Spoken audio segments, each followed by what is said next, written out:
আসসালামু আলাইকুম রহমতুল্লাহ। চীন ও জাপানে ছড়িয়ে পড়েছে করোনার মতো নতুন ভাইরাস, অর্থাৎ কোভিড-19 মতো নতুন ভাইরাস। এই ভাইরাসের নাম হলো HMPV, মানে হিউম্যান মেটা নিউমো ভাইরাস নামক ভাইরাসটি ছড়িয়ে পড়েছে চীনে। ভারতীয় কয়েকটি সংবাদ মাধ্যমে ভাইরাসটি দ্রুত ছড়িয়ে পড়ার সংবাদটি পাওয়া যায়। সংবাদ মাধ্যমগুলো দাবি করেন চীনের হাসপাতাল ও শ্মশান ও অন্যান্য সমাধিস্থলে এরই মধ্যে ব্যাপক চাপের মধ্যে আছে, মানে মারা যাচ্ছে। এজন্য শ্মশান স্থানে যেই তাদেরকে পোড়ানো হচ্ছে, এই ধরনের সামাজিক যোগাযোগ মাধ্যমের ভিডিওগুলোতে দেখা যায় হাসপাতালগুলোতে ব্যাপক মানুষের ছোটাছুটি।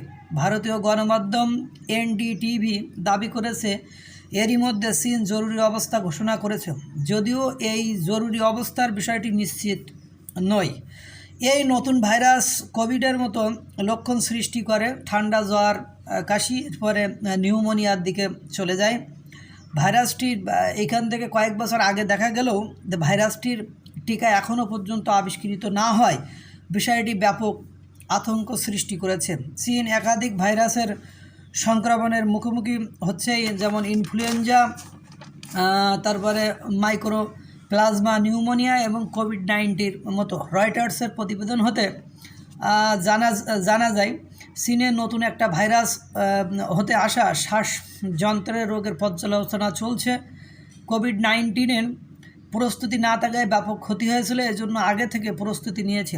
চীনের উত্তরাঞ্চলের প্রদেশগুলোতে এই সংক্রমণ দেখা যাচ্ছে অত্যাধিক ঠান্ডার কারণে। মানে চিকিৎসকরা বলছে এই ধরনের লক্ষণ দেখা দিলে বা এই ধরনের কোনো কিছু হলে অ্যান্টিভাইরাল ঔষধ ব্যবহার থেকে তাদেরকে বিরত থাকতে বলছে। এবং জাপানেও এই বিষয়টি ব্যাপকভাবে ছড়িয়ে পড়েছে, অর্থাৎ বিশ্বের বুকে করোনা ভাইরাসের মতো নতুন একটি আতঙ্কের আবির্ভাব হতে যাচ্ছে। আমাদের সকলকে সচেতন থাকতে হবে এবং বলা হয়েছে যে সংক্রমণ এই রোগে যারা আক্রান্ত হচ্ছে, সংক্রমণ হচ্ছে, তাদের থেকে বিরত থাকতে এবং